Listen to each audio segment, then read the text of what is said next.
नमस्कार, आप देख रहे हैं नवांबे न्यूज।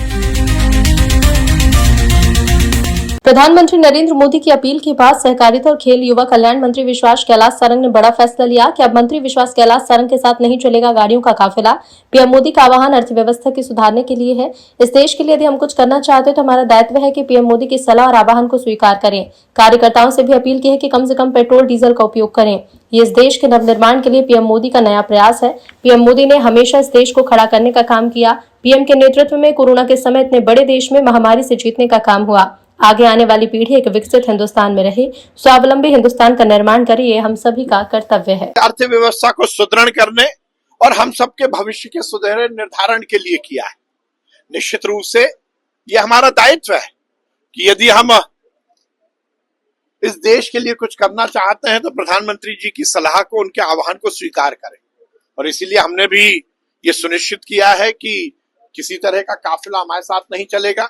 मैंने अपने कार्यकर्ताओं को भी अपील की है कि कम से कम पेट्रोल डीजल का उपयोग करें और ये सुनिश्चित करें कि हम प्रधानमंत्री जी के आह्वान को स्वीकार करें। ये निश्चित रूप से इस देश के नवनिर्माण की एक नई प्रयास प्रधानमंत्री जी का है। और वैसे भी नरेंद्र मोदी जी ने तो हर समय इस देश को खड़ा करने का काम किया।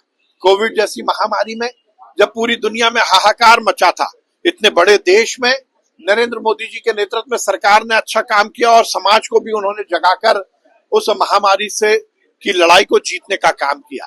तो अब उन्होंने यदि आह्वान किया तो हमें सुनिश्चित करना चाहिए कि हम पूरी तरह से उनके जो जो आह्वान है उसका अक्षरशः पालन करें और ये सुनिश्चित करें कि हमारी आगे आने वाली पीढ़ी एक विकसित भारत में रहे, एक स्वावलंबी हिंदुस्तान का हम निर्माण करें।